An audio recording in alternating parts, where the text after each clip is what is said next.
natin po, kung may boyfriend, basta magsabi lang po sa amin. Magsabi lang. Yan po ang bibigyan natin ng reaction video. At ang ating topic ngayon, Kalingap Rob. Kasado na ang mga plano para sa Kalingap Angels ngayong 2025. Ngunit may mahigpit na pinagbabawal. Ito po ay ayon sa live ni Kalingap Rob. Pero bago ang lahat, isang mapagpalang araw at gabi sa inyong lahat. Special shoutout po kay na eto po si Sir Newdy. Ayan, Edwin. Edwin pala. Baligtad po kasi ang pangalan. Ayan. Shoutout po Sir Edwin Palad. Ayan, isa daw siyang EDC Marathoners from Calamba City. Ayan. Mega love shoutout po Sir Edwin. Eto pa po si Madam Lilibet Balzote. Ayan, sabi niya shoutout po Akira at Dines. Ayan, Dines Odines. Ayan, mega love shoutout po sa inyong lahat. Sana'y nasa maganda kayong kalagayan. Ayan, syempre po mega love shoutout din sa ka-member ko sa Karepa, Kalingap Reactor Partner, mga OFW. Ayan, maraming salamat sa pagtangkilik sa aking vlogs. Ayan guys, mga kalingap, sa bago naman po sa aking channel, please po like and share my videos at huwag niyong kakalimutan na subscribe my channel and don't forget to click the notification bell para lagi po kayong updated sa aking mga videos. Syempre naman si Kuya Val Santos Matubang at Kalingap Rob, huwag tayong magsasawang suportahan at sa bago pa po sa kanilang channel, isubscribe nyo po. Sama-sama nating patuloy na tangkilikin ang kanilang vlogs para marami pa silang matulungan at malingap. Dito na nga po tayo sa ating topic. Talagang real talk ang sinabi ni Kalingap Rob sa kanyang live. At Kalingap Rob, kasado na ang mga plano para sa mga Kalingap Angels ngayong 2025. At meron po siyang pinagbabawal. Ano-ano nga ba ang mga plano ni Kalingap Rob para sa Kalingap Angels ngayong 2025? Nabanggit nga po ni Kalingap Rob sa kanyang live na patuloy pa rin siyang magbibigay ng financial assistance dito sa mga Kalingap Angels. Pagdating naman sa may mga collab team, patuloy niya nga ring i-vlog ngayong 5 at dagdag pa ni Kalingap Rob, patuloy pa ring maghahanap ng matutulungan at malilingap ngayong darating na panibagong taon. Pero guys, mga Kalingap, ano naman po kaya ang masasabi ni Kalingap Rob patungkol sa mga Kalingap Angels na may boyfriend na? Ayan, panoorin po natin ito. Syempre, credit to the owner of this video, Kalingap Rob. Tuloy pa rin yung pagtulong namin. Pero medyo mababawasan yung ano namin. Kumbaga, syempre, di maiwasan na mag-iisip ka talaga eh. Paano kung syempre, yung tiwala ba, mababawasan ng konti. Patuloy pa nga rin pong magbibigay ng tulong si Kalingap Rob kung sakaling may boyfriend na ang mga Kalingap Angels. Ngunit mababawasan na ang tiwala na maibibigay ni Kalingap Rob kung sino man ang may boyfriend.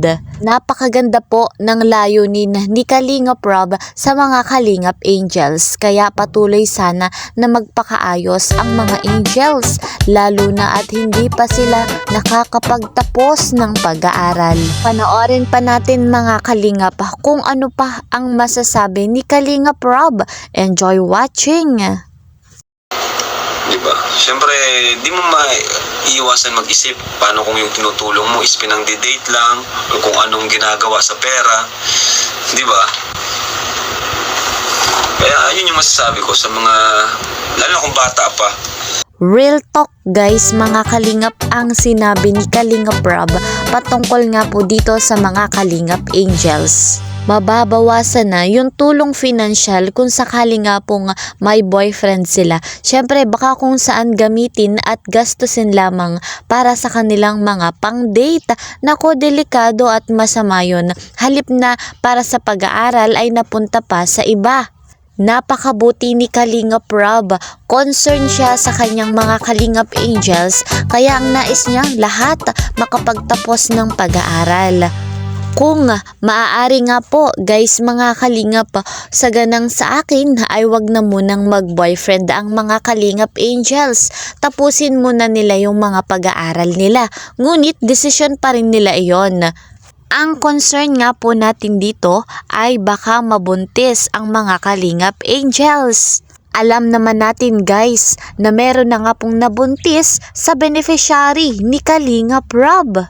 Malaki nga po yung panghihinayang ni Kalingap Rob sa ganitong beneficiary sa mga nangyayari. Ngunit nabanggit naman ni Kalingap Rob na hindi daw po siya titigil sa pagtulong doon nga po sa nabuntis na beneficiary. Nakaka-proud talaga si Kalingap Rob. Talagang patuloy siya natutulong sa tunay na nangangailangan. Kaya nga po mahigpit na paalala ni Kalingap Rob lalo na sa mga kabataan pa sa murang edad pa na wag munang mag-boyfriend. Mas mainam muna na tapusin ang pag-aaral. Focus muna para sa magandang kinabukasan. Masasayang po kasi ang itutulong ng mga sponsor.